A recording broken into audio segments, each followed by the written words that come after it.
Just think, what was the point today?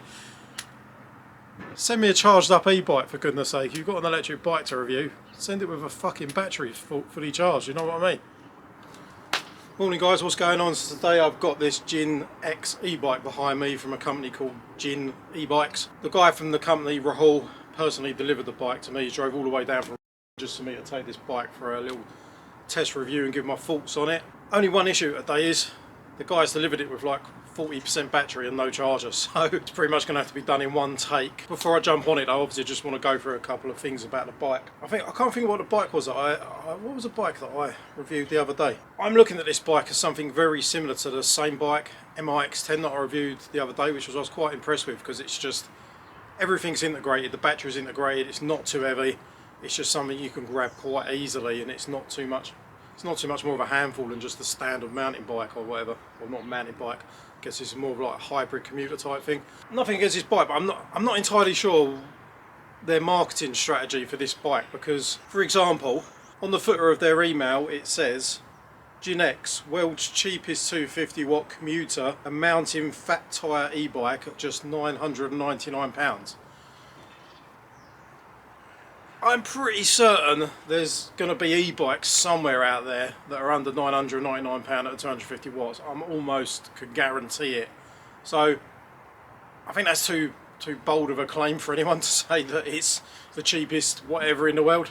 There's going to be cheaper, but it's not necessarily a bad thing, because cheaper is obviously not always better. But to market something as the world's fastest, cheapest, whatever, is a bit of a stretch to me. So I know it's not taking anything away from the bike at all. It's a bit of a silly claim in my eyes to say it's the world's cheapest, because it just seems like nonsense to me. I'm pretty sure I could go online now and find a rubbish e-bike for 800 quid or 900 or 950 or even 998. Do you know what I mean? So I'm not sure if they've got experience in marketing, but that doesn't mean there's anything wrong with the bike. It's just the angle that they're coming from and certain things are questionable to me. That aside, let's go through the spec of the bike. Right, I'm just going to go through what the company director said are the prominent features of this bike. He's given me a list here. Hydraulic brakes, front suspension, throttle and 5 power assist modes, a massive 48 volt, 12.8 amp hour, 614 watt hour battery, hybrid 2.1 tyres. But my only take from that is every flipping e-bike out there's got front suspension, unless it's something like extra exciting. It's not really a prominent feature, is it? Hydraulic brakes, great. They're actually not mechanical, they are hydraulic, so that's great. Throttle and 5 power assist modes. Every single e-bike out there's got 5 power assist modes pretty much. A massive 48 volt 12.8 amp hour battery. Right, not quite with him on this one. I mean, that's not a massive battery by any means, but I think the key feature of this bike is the fact that it's got, I think, a 250 or 350, I think it's 250 what I put it on the screen, the Fang rear wheel, but it's got the 48 volt battery. Now that doesn't mean I don't agree the battery's not massive. It's definitely not massive by any means, but it's pretty rare for a 250 watt e-bike to have a 48 volt. They've normally got a 36 volt battery. So to me, before even jumping on this bike, because I'm trying to paint a picture of this bike because of the amount of battery it's got, I already think this is going to be very similar to the same bike MX-10, except faster. Where the same bike, it felt like there's a bit of a trade-off between the weight and the lack of speed, but you've got a nice integrated bike that's easy to carry upstairs. This could potentially on paper be onto a winner because it's 48 volt 250 watt. I mean, everyone's seen the Carinator, or most of you out there have seen the Carinator videos I've done, where I stuck a 48 volt battery and controller on a 250 watt e-bike kit, and it does like sort of easy 25-30 mile an hour. It's an awesome concept, and if it works on this and it you know, it kind of gets at least 25 or so, could be onto a win. Yeah, my thoughts on this bike. Right, as I said before, I like the fact that the battery's properly integrated into this thing. That's a massive key point.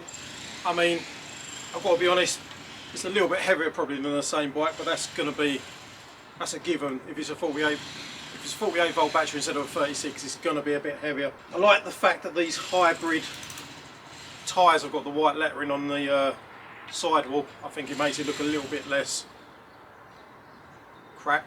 I don't know, I just like the white writing on the tyres. It makes it look a bit better in my opinion. One other thing I wanted to show you.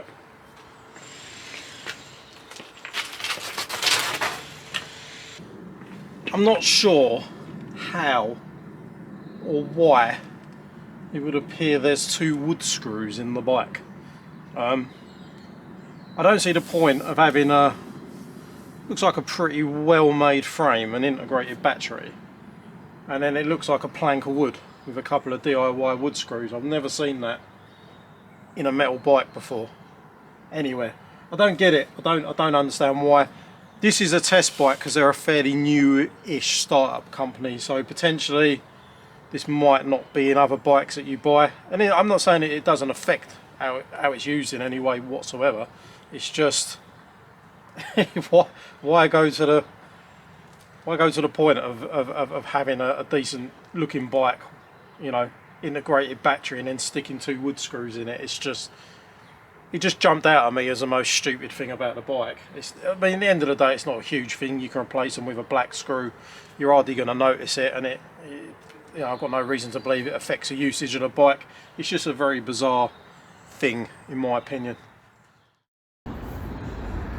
Popping the phone in the pocket. Right guys, I'm a little bit out of breath because the bike's on 38% battery before I even start, and I've had to cycle to the shooting location, which is a first for me. Okay, so straight up to power number 5. The road's icy, looking a bit perilous. Probably just going to go throttle only. Here we go. Gen X test ride. God, the road's so icy. I don't think I'm going to go for a top speed down here, but see if we can 7-8 miles an hour.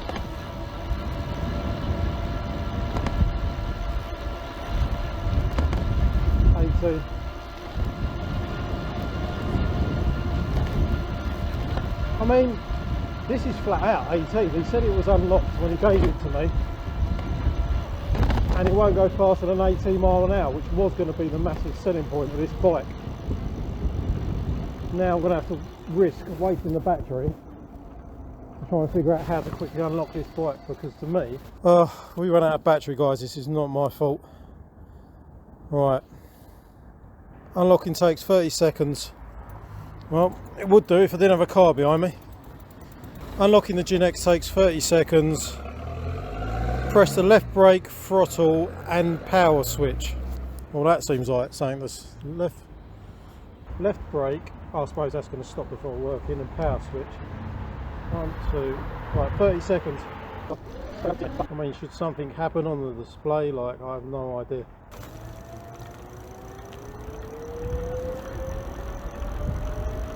Doesn't feel like it's got that much oomph. The battery showing 0.7 bars on the battery. Trying that again. Left brake, power button and throttle at the same time. 30 seconds.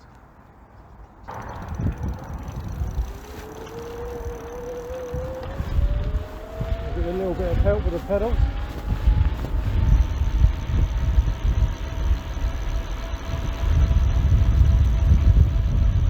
Can't get this thing to go faster than 18.6 miles an hour.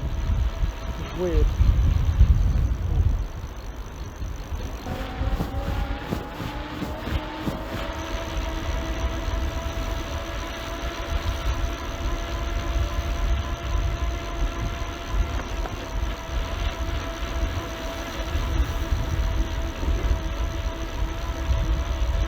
Honestly, I don't know what I'm doing wrong.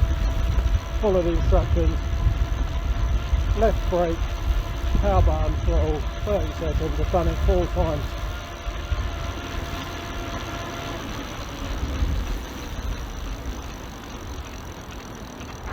I mean, if this is a 48 volt battery, at this point I'm just going to have to believe that somehow I haven't managed to successfully do the unlocking process, and it does do about 25. Technically, that was the biggest selling factor of this bike to me, was the fact that it can go 25-ish, maybe 28 miles an hour. And I'm just disappointed. got 9% battery now, and I've been on it for like 5 minutes. Oh, sorry. I've got 23% battery now. I've been on the bike 5 minutes, not had a chance to unlock it. I'm just really disappointed that they bought me a bike and wasted their time and money and my time and money. Yeah, I mean, it rides nice. It rides alright. But potentially this could be awesome if it was doing 25 miles an hour, and I'm worried about running out of battery. I think I'm going to have to pull over and have one last chance of figuring out how to unlock the bike, because even if I get like a minute on it going more than 18 miles an hour, it's going to be worth it. So I'm going to switch the bike and camera off and try and get a phone call to Rahul about this bike. Alright guys, just been on the phone to Rahul, the guy from EBIKES. He's saying that this bike is 4 months old. It's been a test bike for 4 months now. Just to bear it in mind that it's been well used by him and other people testing the bike out, which, you know, it's great. I understand that to a degree, but we were just having a quick chat, which was a quick chat because I'm freezing cold out here. He's getting a new shipment of bikes next week, and I think I should revisit this video if we can discuss terms we can agree on, because potentially this could be an absolutely sick bike. But I'm just quite disappointed in the fact that it's not charged up. I've had to pedal it to location.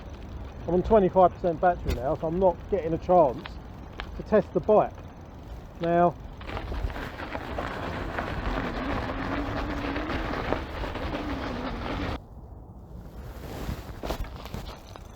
you know, that's for a number of factors. That's the company not having stock of only having one test bike, so they're not able to like give someone a brand new bike with a full battery that's not been used and abused for like months, and stock levels and whatever else. But the thing is, this is more of a business from a business perspective. I just don't agree with the way they're doing business.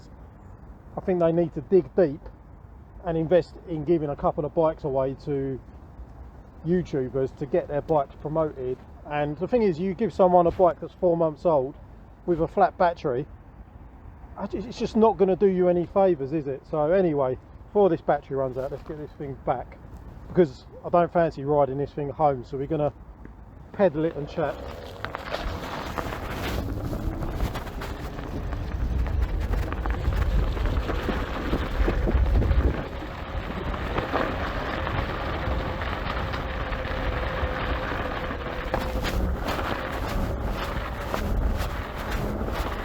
This is just such a shame. I want to be talking about the bike and how it rides, but I can feel the battery is dying on me.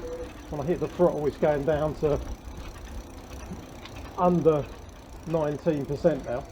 I want to be able to do a review and talk about the good points of the bike, and I'm not able to show you that, you know, claim top speed. But as far as everything else, I mean, the lack of power, and I can tell the battery's running out. It's actually right, you know, it's very much similar as the same bike, MIX-10, except potentially you can go a hell of a lot faster, but I just can't show you that today. And that is the main point that I was excited about for this bike. It's not behaving like a 48 volt 250 watt, I'm sorry, but it's just not. Rides alright, it rides like a reasonable hybrid bike, but the battery's gone down to 6% on full throttle now. Really struggling. Brakes are good, and we've cut out. We're out of battery. What a great e-bike review this is. Right guys, what's happening? So just got back from the attempted test ride of the GenX e-bike, and I've got to be honest, I'm disappointed. Not in the bike itself as such, because I just haven't had the opportunity to tell you whether this is a good bike and whether you should buy it, because for whatever reasons, I don't know if they were just being too tight with their budget, they didn't want to send me a brand new bike. It's just a real shame. It's a shame for the company, because I don't want to have to waste my time doing a review and I can't actually tell you if it's good because the battery's flat. It's just probably the most pointless e-bike review I've ever done, to be honest. And it's supposed to be an e-bike review, and I feel like just shaking the guy and telling him how to run his business, not about the e-bike itself. You know, there's so many e-bike companies out there that are not using their resources. They're not, you know, if you want to give an influencer or a YouTuber a bike to review, give them a decent bike, give them a new bike that they're actually going to have a good experience with. This is 4 months old, this bike. He's had this for 4 months. Obviously they're a start-up company, so I kind of get that they're trying to work within a budget, but I just think if you're running an e-bike business, you've got to use the resources around you. Rahul come down with his business partner, lady called Marina. They've driven 2 hours down to where I am. I'm not going to say the locations, privacy reasons, but they drove, I think, 2 hours to drop the bike off. Now they spent 2 hours in the car. They've not remembered to bring the charger. They haven't charged the bike up.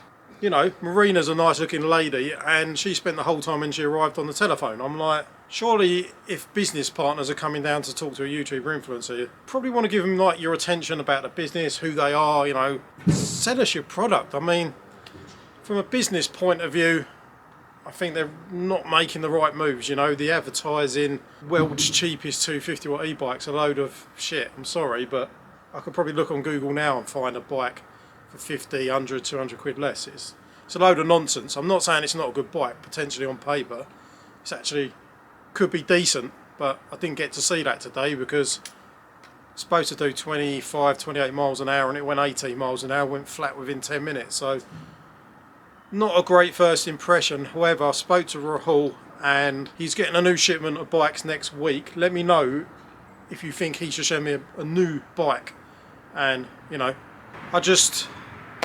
I'm reluctant to ever work with used e-bikes, whether that's bike reviews or potentially buying them, you know, even with my own. The fat bike I've got, you know, the silver and gold one, that's been nothing but a headache because there's always little bits that don't work how they should. So that's another story. But e-bike manufacturers, if you want me to do a review or any other YouTuber, send a new flipping bike. Represent your brand to the best of your abilities. If you've got business partners, make sure they're all, you know, invested in the people advertising your product so we can get to know your brand, the people.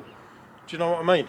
It's a shame. It's a waste of resources, to be honest, and a little bit of a waste of time. I just think, what was the point today?